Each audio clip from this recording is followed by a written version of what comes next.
Next topic हम देखते हैं, that is menstrual leave policy. इसको general study 1 and general study 2 society and social justice के साथ हम रिलेट कर सकते हैं, और इसको आप वुमेन एम्पावरमेंट टॉपिक के साथ रिलेट कर सकते हो। अभी फरवरी 24 को सुप्रीम कोर्ट में एक पीआईएल गया। पीआईएल का फुल फॉर्म होता है पब्लिक इंटरेस्ट लिटिगेशन। मेरे को लगता है कि पब्लिक इंटरेस्ट में I can approach supreme court, और सुप्रीम कोर्ट को मैं डायरेक्ट करूंगा कि सर आप प्लीज डिसीजन दो on any matter. For example, अभी मैं दिल्ली में बहुत सारे बेगर को देख रहा हूँ, तो बेगर का कंडीशन बहुत खराब है, तो मैं सुप्रीम कोर्ट में पीआईएल फाइल करूंगा, सुप्रीम कोर्ट को अप्रोच करूंगा और मैं उनको कहूंगा कि बेगर के कंडीशन को इम्प्रूव करने के लिए आप कौन से स्टेप्स ले रहे हो। आप प्लीज दिल्ली गवर्नमेंट को, सेंट्रल गवर्नमेंट को डायरेक्ट करो कि बेगर को 2 टाइम फूड प्रोवाइड करे, बेगर को से 2 टाइम हम प्रॉपर मेडिसिन प्रोवाइड करें। ये मैं सुप्रीम कोर्ट को कहूंगा। तो पीआईएल पब्लिक इंटरेस्ट के लिए आप सुप्रीम कोर्ट को अप्रोच कर सकते हो। तो पीआईएल था कि menstrual leave workers and students across the country होना चाहिए। तो जैसे कि जब फीमेल मंथ में जब उनका मेंस्ट्रुअल साइकिल होता है, तो some of the female they feel inconvenience, उनको हेल्थ इशू होता है। तो उस समय अगर वो स्टडी कर रहे हैं तो वहां पे उनको लीव होना चाहिए, या वर्क कर रहे हैं तो वहां पे पेड लीव होना चाहिए।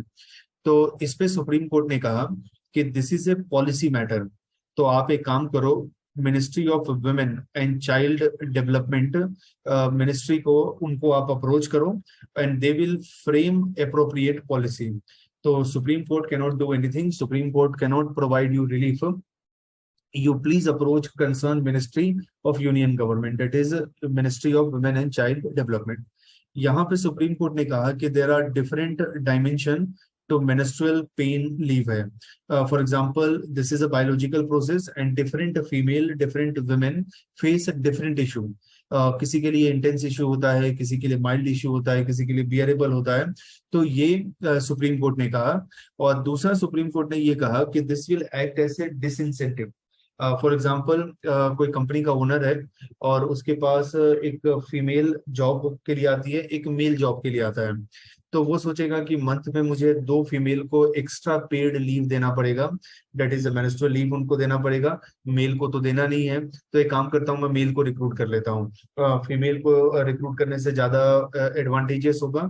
सो this will act as a disincentive and employers will employ less female, they will be discouraged to employ more women in their organization। तो ये कोर्ट ने कहा। Now menstrual leave होता क्या है?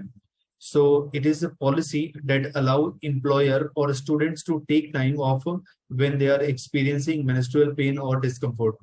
For example, student है तो वो lecture, practical, submission, exam उसको वो skip कर सकते हैं, और कोई अगर work कर रहा है तो उसको फिर paid leave मिलेगा।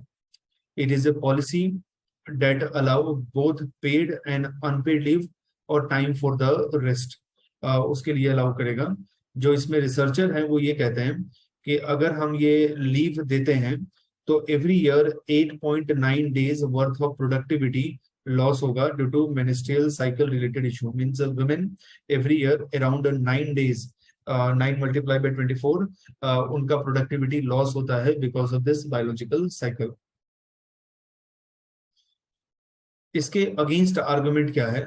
तो इसके अगेंस्ट एक आर्गुमेंट ये है कि नॉट ऑल वुमेन और फीमेल जो मेंस्ट्रुएट करते हैं they need leave, for most of them it is bearable, some जो है वो बहुत एक्सट्रीम केस में दे फेस प्रॉब्लम। तो अगर हम ये लीव कंपलसरी कर देंगे तो it will backfire and employer will discriminate against women, तो वो डिस्क्रिमिनेट कर सकते हैं।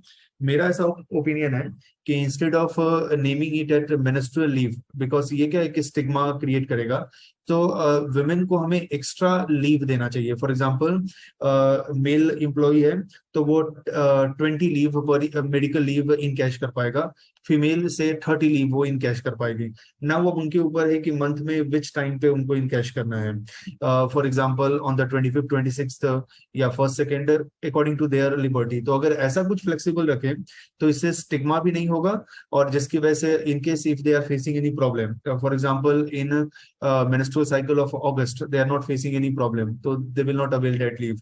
But in September they are facing few issue, तो वो 4 leave वो ले सकती है.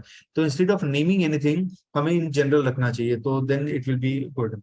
But somehow we are not that sensitive.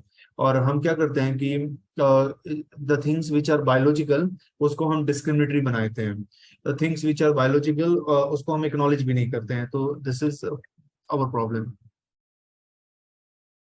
कौन से कंट्री में मेंस्ट्रुअल लीव पॉलिसी है? तो February 16 को स्पेन फर्स्ट यूरोपियन कंट्री बना जिसने पेड मेंस्ट्रुअल लीव अपने वर्कर्स को दिया.